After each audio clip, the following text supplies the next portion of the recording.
Jocelyn Medrick, Executive Director over here at Great Marriages. And first of all, I wanted to wish you all a happy 2021. So we are excited to start out the new year with part 4 of our 8-part series entitled S.O.S, God's Plan for Healthy Relationships. And today, Pastor Andy is going to walk us through the wedding day and intimacy/sex. So Song of Solomon is a very intimate book of the Bible, and he is going to walk you through those verses and exactly what that language back then translates into language today to help you with this area of intimacy. So enjoy the presentation, and I will be back when he's done. Last time we were together, we talked a little bit about we talked about, first of all, courtship, and then we went into attraction, dating, then courtship was the last time. Well, after that courtship, it's a season we're really getting to know each other very well. And now they enter into what we call the wedding day. So what we see in verses 6 through 11 of Solomon chapter 3 is the actual wedding day. And what I'm going to do for time's sake, when I read through the annotations of the verses, I'm going to read the verse, give a little commentary, and then we're going to tie in the principles near the end. So what's interesting about just the wedding day itself, God's plan for any young couple getting married is that they have a pure, holy, and joyful wedding celebration, really to unite their lives together as one spiritually, emotionally, and socially. And then they are to have a glorious and steamy wedding night in which to celebrate their wedding and unite their lives together sexually. It's interesting. I watch my little granddaughters, and they're already doing this, but little girls are always playing dress up. And it's kind of a segue into their looking for that special day. And they go to weddings and they're dressed are so cute, but little girls play dress up, and they always dream about making that day perfect, that special day. But most men, on the other hand, the only thing they really think about is the honeymoon. Let's get to the honeymoon. You girls can do all the planning. I tell a lot of the guys when they come and do weddings, I said, you guys got it so easy. You just follow my lead, guys. When I push you like this, you go down, extend your left arm, and bring her up to the front, and I'll talk. I said, you really don't have to do anything. Even in rehearsal, you're walking down the aisle with me. We stand there, and we wait for her. You don't have to do anything. The bride, she does all the planning, all the work, all the stress, and it's just so cute when I see that. But, one thing about marriage is that marriage should really be entered into only if you're 100% committed to making a vow before God to love the person who is standing by your side, regardless of what happens, as long as you both shall live. Now we know in our real world, my parents divorced when I was 13. Their divorces is pretty common in our culture. They say over 50% of marriages end in divorce. And it's sad when it happens, but it's reality. It does happen. And there should never be any condemnation if we've been through a divorce. God is a God of grace. He forgives us. And in fact, I encourage people, there's a book by Les and Leslie Parrott. If you're going through a second marriage or even a third marriage, the book is called How to Save Your Second Marriage Before It Gets Started. And and it really does a good job in explaining some biblical truths that maybe we missed some things in our first attempt. And I know that Great Marriages may have this book in their library, and if you're interested and they don't have it, if you contact them, I'm sure they will get it for you. But it's called How to Save Your Second Marriage Before It Gets Started by Les and Leslie Parrott. Now, we're looking at the verses here. Remember in chapter 3, verse 1 through 5, that she was having a dream of longing for this union, this marriage. And we said that's not uncommon during this courtship stage. But now we get into verses 6 through 11, which is the actual wedding day. This is not a part of the dream. This is the actual fulfillment of what she was dreaming about, the wedding day. So in verse 6, it says this: "Who is this coming out of the wilderness like pillars of smoke, perfumed with myrrh and frankincense, with all the merchants' fragrant powders?" Now, the original Hebrew here implies that Solomon has sent his royal carriage to bring the woman from her mother's house to the city of their wedding. In fact, this text also alludes to the wandering of Israel in the wilderness, led by the Spirit of God from place to place. Really, the principle is this, that they're there by divine appointment. And that's the one thing to realize in marriage, that when you're there, it's by divine appointment. In fact, it's the only time in Genesis after creation when God says everything was good. He said the only time that something wasn't good, he says it's not good for man to be alone. Man alone is not good. And so we see that when God brings a man and a woman together, it is a divine appointment. And, and it's, when you look at I always jokingly tell people, a lot of times husband and wives are so different. That's by design. I mean, if we were exactly alike, it would probably drive you nuts.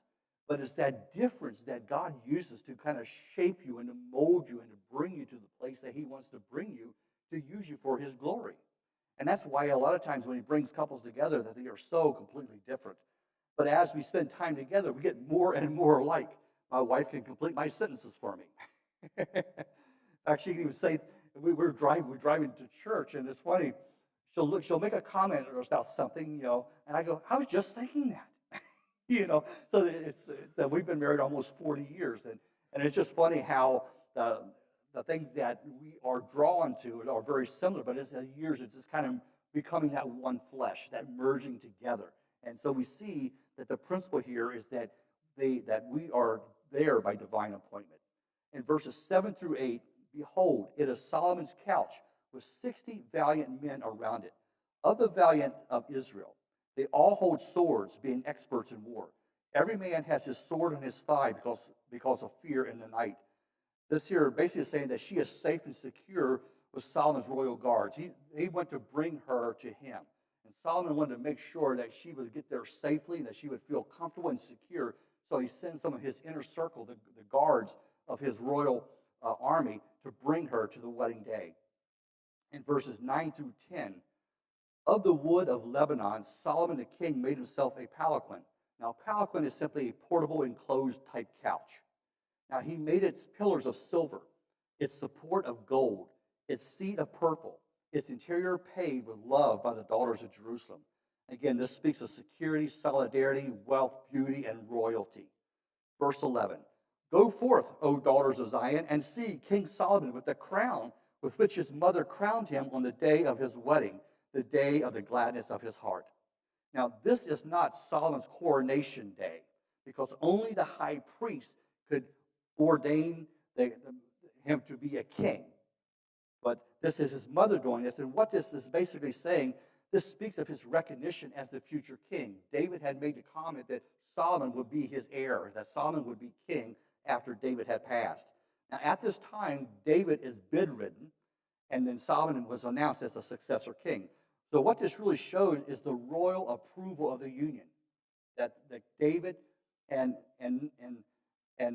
Bathsheba are supportive of this wedding. So when you see these verses here, let me just glean some practical information about the wedding day. Talk about some hallmarks of a great wedding. Number one, as I mentioned earlier, is a divine appointment. Your wedding is a moment both partners should anticipate as a sacred moment. It's a moment in which God is fully present as the foremost witness of the wedding vows. This is the time appointed by God to take you to the next level of your journey and your purpose with him. So it recognizes your divine appointment, that you are there because God has brought you together. And it's really important that the vows that we give, not only are we sharing before family and friends, but God himself is witnessing the words out of our mouth and the attitude of our heart. But sometimes we're so flippant that we don't take that really serious. And when I do premarital counseling, I really try to strive to drive that home. That God is all-knowing, God is everywhere present, that the vows that you're going to make, God has recorded them in his own heart. And God knows what you've said. And so he will hold you accountable. In fact, there are many references in the Bible where it says, do not make a vow hastily. Because God took it very serious. Because remember he said, let your yes be yes and your no be no. So a vow in Jewish Eastern culture was very sacred and held to a higher standard. And so recognizing that God has brought them together and God himself is witnessing the vows that you are making really makes it more weighty. And number two, a wedding day should be a time of celebration and joy. Here we see as Solomon approaches his wedding, he's described as perfumed with myrrh and frankincense and all the merchants' powders, which are symbols of the sweetness and celebration. The whole atmosphere of this wedding should display the very best of the best, should go into your wedding with a glad and celebratory heart. Celebrate the fact that God brought you together all the way through dating and courtship and engagement to the marriage altar.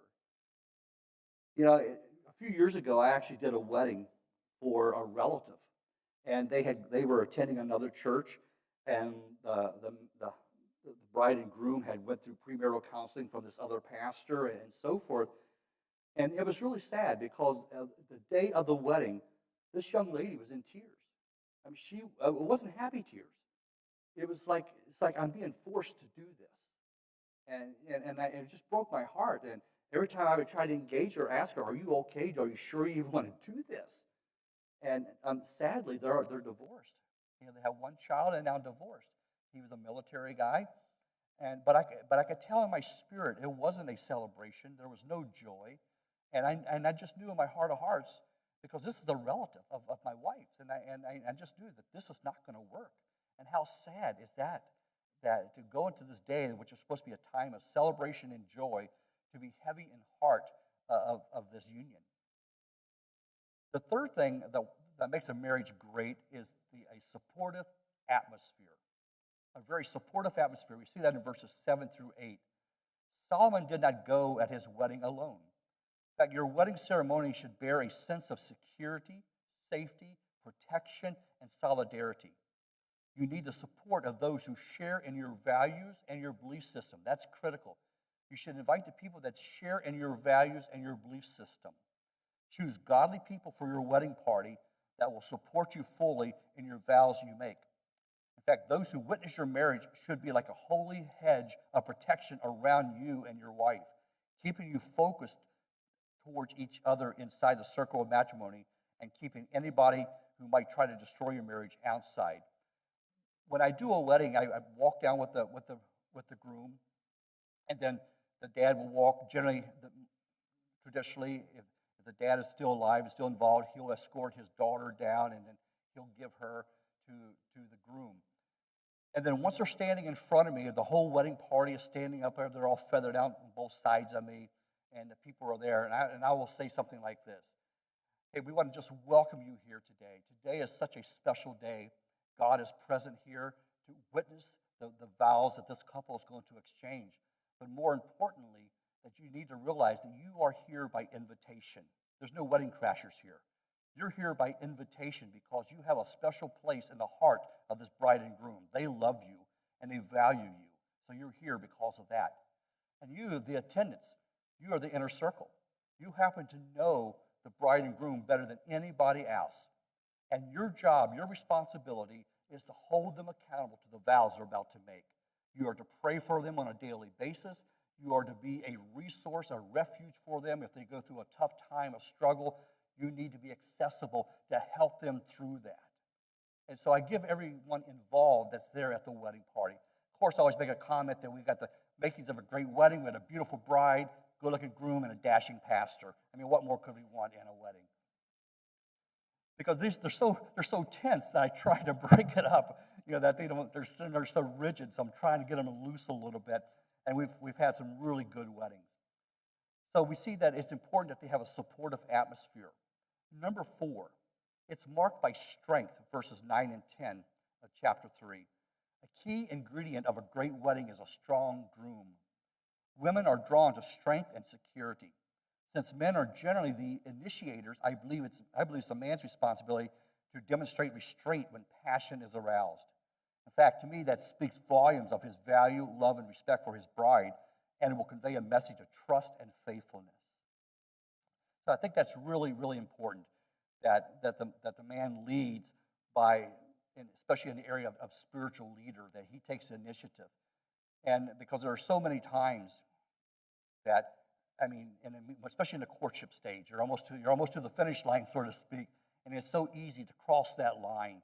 And I think if a man can show his wife that he loves her for who she is, not for what she is, but I think it speaks volumes that she can trust him when he's gone. For a number of years, I was in sales, and many times I would leave my home on Monday and come back Friday. I would stay in hotels throughout the week, and and stuff like that. And there's a lot of temptation when you're out there and all alone. But it was because of how Jean knew me, how we were before we got married, gave her a level of peace and confidence that I was going to be a man of integrity and honor and value her. But it's interesting. I'd be staying in a hotel, and then sometimes I'd have these ladies walk up to me. I'm thinking, where were you when I was single in high school? Now I'm married, and you're approaching me. No thanks. But you know how the devil always tries to provide these opportunities for temptation. But one thing I can say, my wife always knew she could trust me because of how I treated her during the courtship stage. And that's why it's so important, guys, when you are dating your wife, even in the engagement period, before the wedding night. This is what makes the honeymoon so special, when you can save yourselves for that wedding night. And I know we have a culture that is very promiscuous, and it's very, very rare that men and women go into a wedding night as virgins. It's just very rare these days. But I'm blessed that even though we had given into things, not together, but before we were Christians, before we were married, before we knew each other, we held off until our wedding night. And that was just a great experience. And then we're going to get into this in just a little bit. Also, it should have parental approval. That's also very huge. There should be parental approval that you have the blessings of both parents. Solomon's mother crowned him with the wedding crown that a groom wore in those days. It was a sign of her approval that he was marrying a woman that she valued and would love as a daughter. In fact, while you're dating and courting, take time to get to know the family into which you'll be marrying. The goal of every parent should be to raise their children, not only to choose a godly spouse, but eventually to leave their care and make a home of their own. You know, it's interesting. My daughter's 5 foot tall, just like her mom. She's real short. But the man she married is 6'6". And I remember sitting in my office one day on a Wednesday. We had Wednesday service. I'm sitting in my church office, and they had been dating for a while, and he was wanting to ask permission to marry my daughter. And so I could tell he was fidgeting and stuff like that. I had him right where I wanted him. I played him like a fiddle. Little guy like me, a big 6'6" guy, and I just took control. And he said, I want to ask permission. I love your daughter. I want to ask permission to marry your daughter. I said, well, you know she's in college, right? He goes, yeah. I said, well, while she's my daughter, she's in college, I will continue to pay for her college education. But if you want to get married, then you're assuming the responsibilities of mature adults, and you will assume the responsibilities of college. He goes, well, let me talk to Courtney. Come back, they got married. He did. He ended up paying her college, stuff like that. But I offered, I will pay the college. If you wait till after she graduates college, I will pay for the college and the wedding. But if you want to get married now, you will assume the responsibilities of college because she's now your wife, not in my household. And so they talked, they did, it worked out. Now they've been married 12 years. They have 4 beautiful kids, 3 granddaughters. I have 3 granddaughters and a grandson. And God is just doing some amazing things in their lives. And they both have grown together in the Lord. And it was so funny. I remember they stayed at the Osthoff in Elkhart Lake for their honeymoon night. And so the next day, we hear this pounding on the door. And it was my daughter. I go, what's wrong? She goes, I have no clothes. All my clothes are still in my room. Because here he had bought a house at 19 years of age. He had bought a house, painted it, got it all ready for when they got married, but she had never stayed there. She had nothing there. Everything was still at our house. So we had thought about everything else. But she had a change of clothes for after the wedding, but she had nothing to wear for the next day. So she had to swing by her house to get clothes. I thought we've done something right, and we were just really blessed when that happened. Of course, then the following year they wanted to go to Jamaica with us, and it was basically their honeymoon. I said, you need a room on the other side of this complex. I'm still her dad, and I was young and early married one time too. So I don't want to be near you. Go enjoy each other. Always a dad. So now we're going to move into marriage, the intimacy part. Chapters 4 all the way to chapter 5. All of chapter 4 and chapter 5 goes to chapter 5, verse 1. This is the honeymoon night. This is intimacy. Now, what a wonderful moment when the honeymoon finally arrives. And I can really relate to this. Couples tend to arrive at this moment exhilarated in their emotions. They're exhausted from their wedding. And Gina and I were so exhausted on our wedding day. We had gotten married at a Baptist church in Sheboygan. We had rented a park in Kohler, took over the whole park for our honeymoon. That's what we did on our marriage, our reception, was we rented a park. And we played volleyball, softball, and we had a brat fry and burgers. I mean, what typical Sheboygan thing to do, have a brat fry reception. And we had hundreds of people that showed up, and we had a great time. But we were so exhausted. And about 4 o'clock, it starts to rain. We said, praise God. Because then people were leaving, we could get on to the honeymoon part. And we were getting up very early the next day to actually take a train to West Virginia, which my wife never forgave me of. I had to take her on a cruise the following year to get her forgiveness, but that's another story. But as much as the couple may be eager for and excited about and ready for sexual intimacy, questions and hesitations sometimes loom about sex. In fact, most of the information young people get today, they're taught the mechanics of sex and the biological information of reproduction taught in the public school, but they're really not taught about the emotional and psychological aspects that go along with that physical intimacy.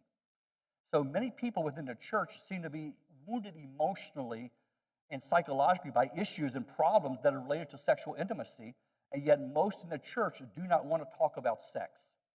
My desire is to be an exception to that today.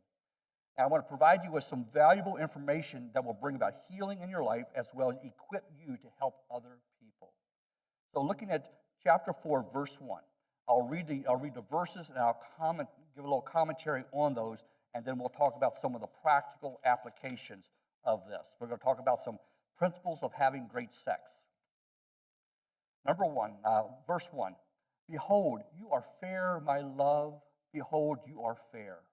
Now, I said that twice, and it's like, you've ever been so kind of dreamy, you look in each other's eyes, oh, you're just awesome. You're so beautiful, I don't have words to say. He said, you're so fair, my love. Behold, you are fair. You have dove's eyes behind your veil. Your hair is like a flock of goats going down from Mount Gilead.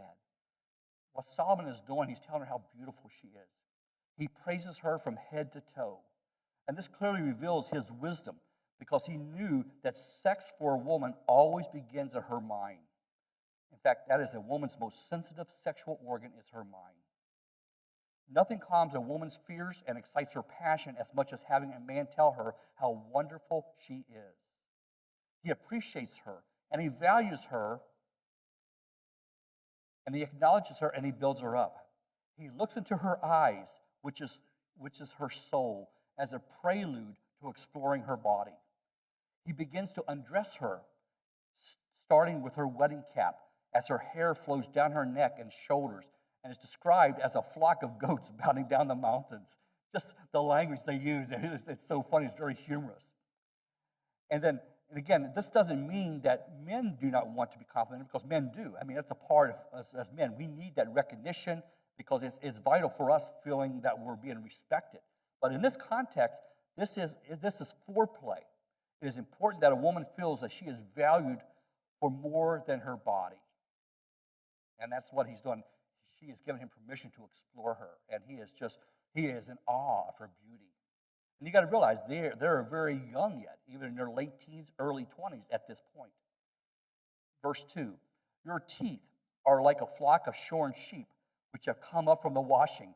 Every one of them bears twins, and none is barren among them. And she enjoys Solomon's praise, and she's smiling at him. And Solomon's telling her how beautiful her smile is by describing her perfect teeth, white, and for us West Virginians, none missing. Verses 3 through 4 says, your lips are like a strand of scarlet, and your mouth is lovely. Your temples behind your veil are like a piece of pomegranate. Your neck is like the Tower of David, built for an armory, on which hang 1,000 bucklers, all shields of mighty men. This here is kissing talk right here. And Solomon is moving in, and he's tracing her features with his hand as he whispers his appreciation to her. Your temples behind the veil are like a piece of pomegranate. And she's blushing, and he likes that.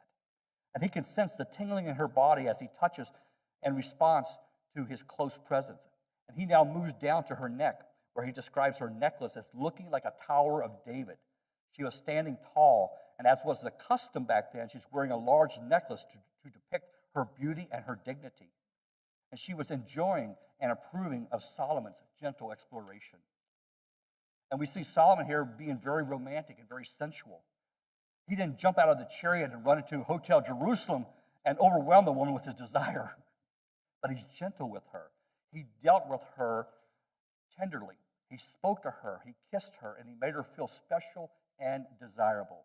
In fact, he built a desire for himself within her mind and her heart, and that's what we define as being romantic. And then so Solomon takes the initiative here, and he's praising her for who she is. And when he's affirming her, this creates an image in of her own mind how gentle he is, and she's starting to long for him. Verse 5, your two breasts are like two fawns, twins of a gazelle, which feed among the lilies. He approaches and touches her gently, and he moves slowly. Solomon here is engaged in slow, romantic foreplay with the woman he loves. And verse 6, until the day breaks and the shadows flee away, I will go my way to the mountain of myrrh and to the hill of frankincense. In fact, in Hebrew, this passage is extremely erotic. Solomon made love to his wife all night long, is what it's saying. And the mountain of myrrh refers to her breast, and the hill of frankincense to her genital area. In verse 7, you are fair, my love, and there is no spot in you. And Solomon, he still appreciates her body, and he pronounces her perfect. A woman wants to know that you are pleased, and as far as you are concerned, she is perfect in your eyes. A woman who truly feels cherished by her husband in all ways is going to give herself freely and generously to him. Verse 8, come with me from Lebanon, my spouse, with me from Lebanon. Look from the top of Amana, from the top of Sinir and Hermon, from the lion's den and from the mountains of leopards. Solomon was calling now to his wife to move from the lowlands where the lions roamed to the mountaintops where the leopards lived. And this is a clear picture of a sexual climax, moving higher and higher to the greatest emotional ecstasy that's possible. He wanted her not only to be one with him in physical union, but also to experience the ecstasy that he was experiencing. She is his sexual partner and not just his plaything. Verses 9 through 11 says, you have ravished my heart, my sister, my spouse. You have ravished my heart with one look of your eyes, with one link of your necklace. How fair is your lovemaking. How fair, my sister, my spouse. How much better than wine is your love. And that word love here in the Hebrew is lovemaking. It says, how much better than wine is your lovemaking, and the scent of your perfumes than all spices. Your lips, O my spouse, drip as the honeycomb. Honey and milk are under your tongue, and the fragrance of your garments is like the fragrance of Lebanon. Now, these verses describe very intense passion. His heart was beating faster and faster, and he's kissing her passionately and deeply. In fact, these open-mouthed kisses are one of the most sensual acts possible in a marriage union. And I believe that the phrase, my sister, my spouse, refers to their spiritual and physical relationship, and also to the respect and manner in which he treated her before their wedding. Verse 12, a garden enclosed is my sister, my spouse, a spring shut up, a fountain sealed. Her body has been off limits until now. She was a virgin. Her fountain was sealed. In the Bible, a man's sexuality is always described as a spring, whereas a woman's sexuality is described as a well.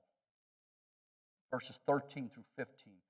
Your plants are an orchid of pomegranates and pleasant fruits, fragrant henna with spikenard and saffron, calamus and cinnamon, with all trees of frankincense, myrrh, and aloes, with all the chief spices, a fountain of gardens, a well of living waters, and streams from Lebanon. The woman was fragrant and moist in her sexual passion as he was reaching sexual climax. Their union is now complete. Solomon was in his garden. The fountain, well, and stream speaks of an ever-increasing flow of delight. And then in verse 16, awake, O north wind, and come, O south. Blow up on my garden that its spices may flow out. Let my beloved come to his garden and eat its pleasant fruits. Up until this moment, Solomon has been doing all the talking, and now the wife speaks. Remember, on 2 occasions, she made the statement not to awake love until its proper time. But now she speaks and she says, make my garden breathe. The north winds are strong, and the south winds are gentle. She wants Solomon to take control, but to be gentle. She wants to be awakened completely in her passion and experience all the love there was to experience. Great sex to a woman is tenderness, and to man, it's responsiveness. The couple had deeply met their mutual needs, and that's key. Is that to a woman, great sex is always tenderness. Treating her with value, treating her with kindness, but to a man, it's responsiveness. Verse 1 of chapter 5. I have come to my garden, my sister, my spouse. I have gathered my myrrh, my spice. I've eaten my honeycomb with my honey. I have drunk my wine and my milk. I have come to my garden, past tense. Sex has occurred. They have their fill of lovemaking. And 9 times Solomon goes, my. She is mine. The two have now become one. And when sexual intimacy occurs in the right timing and with the right person from God's perspective, it is meant to be enjoyed fully. Eat, O friends. Drink deeply, O beloved ones. I believe at this point God is speaking at this point.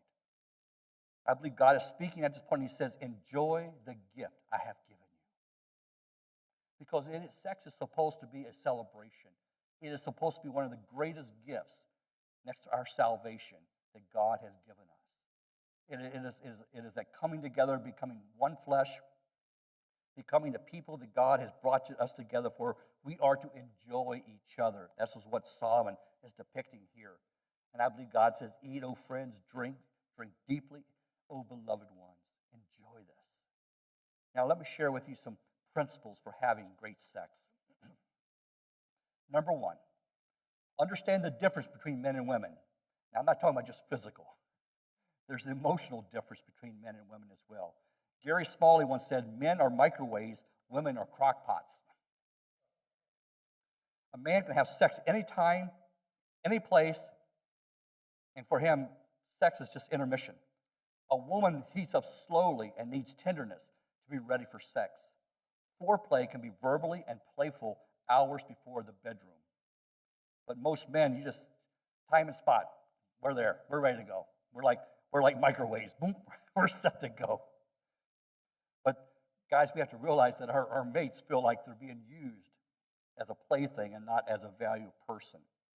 So understand there's a difference between men and women. Number 2, understand your spouse's sexual needs. For a woman, it is sensitivity, tenderness, and thoughtfulness. That's key. This is the emotional component.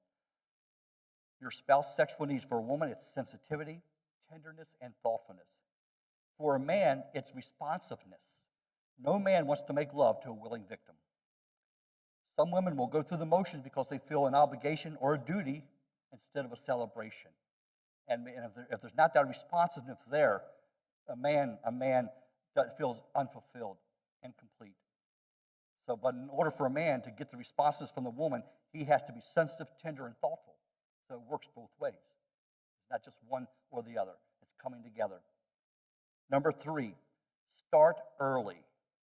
Men, be sensitive to your wife's day and a level of stress and weariness. Help her around the house and in taking care of the children. Men, it is important that you prepare the heart of your wife for sex. And that's really critical. She has to know, again, that she is valued and that she is your highest prize or treasure, that she's God's gift to you. Number 4, be aware of your mate's signals. Don't just say 10:30, be there. How romantic is that? Be sensitive to what your mate likes. Sometimes it's what you wear to bed that can be a signal, or if a man shaves before bed. It could be the perfume your wife wears, or maybe it's a back rub or a brushing of her hair. Everyone is different, so be attentive and be sensitive. Most men do not need to give a signal. They're ready at any time, but you have to be sensitive to your wife. Women also be sensitive to the fact that sex is very important to your husband. You should be comfortable enough to talk about when you want to have sex and when you want to abstain.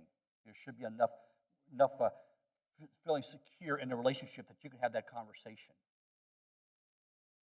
And then number 5, beware of sexual boundaries of your mate. Men, do not force your wife to do what she's uncomfortable with doing. Rarely will a man say, his wife makes me feel dirty. A man doesn't do that. But do not demean or shame your wife into doing anything against her will. Ungodly people will become manipulative and controlling to get their way. But the basis of great sex is friendship. And basis of friendship is tenderness, courtesy, piety, and holiness. So that concludes the study here on intimacy and the wedding day. And in the next 2 sessions that we will talk about, it's interesting, they have 2 chapters dealing with conflict and resolution. And it's very interesting to me, and I know from personal experience that I had my first real conflict after our honeymoon. I mean, during our honeymoon, and I remember Jean looking at me and saying, did we make a mistake? I said, a little too late now, we're married. So we'll have to figure this thing out, and we did, praise God.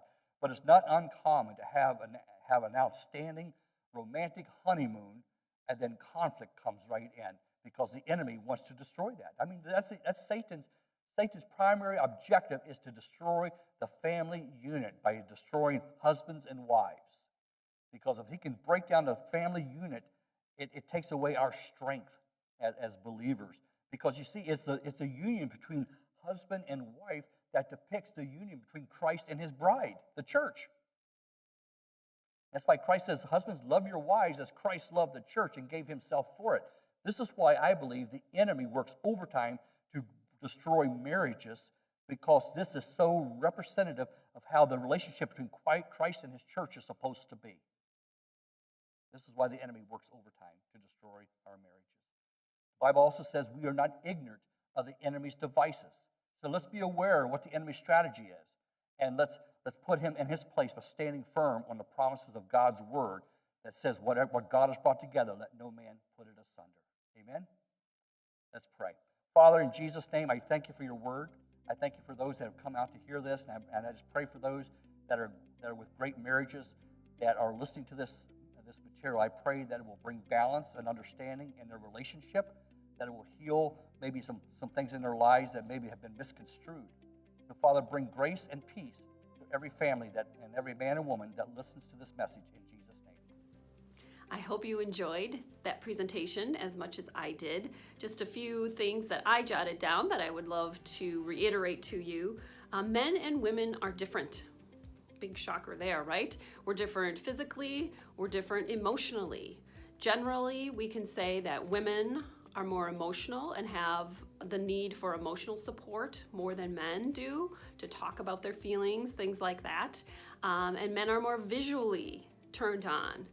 Women maybe need that anticipation of sex. They need their husband to flirt with them and give them that anticipatory time, whereas men can be, as Andy said, pretty much ready to go anytime. So just remember that there are differences so that you can talk about those things with one another. Women, I love it. He said women are more like a crock pot. You got to heat us up and let us brew. I love that. And then understand your spouse. Okay, we can make generalizations, but that might not be the situation that you're in. So be patient with one another. Talk to one another about the differences between you and your loved one. Okay, just do yourselves a favor and talk about it. Love that he said women need sensitivity, tenderness, and thoughtfulness. And men need responsiveness. So it's like this circle. If the woman's not getting her emotional needs met, that thoughtfulness, that tenderness, that cherishing, then she's probably not going to be very responsive to you. It might seem more like she's just doing her duty to have sex with you. So you need to both do your part and meet each other's needs. And like I said, it could be opposite for you. It could be that the husband needs more of that tenderness and thoughtfulness and the wife's just ready to go. So just remember, you need to talk about this with one another. It's a topic that is sometimes very uncomfortable for people. If you are in a situation where you're struggling right now, either with this topic of sex or communication, conflict resolution, we have our couple-to-couple mentoring program available for you. So check it out on our website, email us or call us to register for that program. We would be happy to pair you up with one of our trained marriage mentor couples to help you work through whatever you're going through. And if you're not married yet, you're dating or you're engaged, please call us and come through that mentoring program to prepare you to have a successful lifelong marriage. So thank you to Pastor Andy for being our presenter. Thank you to all of you for tuning in. Please share this with friends or family that might need to see this message. And our next topic is going to be conflict resolution, part 1. So there's 2 parts on conflict resolution because it's super important, going through the Song of Solomon. So in February, we will have part 1. If you go to our events page on our website, you can sign up to watch that right now. So thank you again for joining us, and have a wonderful rest of your January. Bye-bye.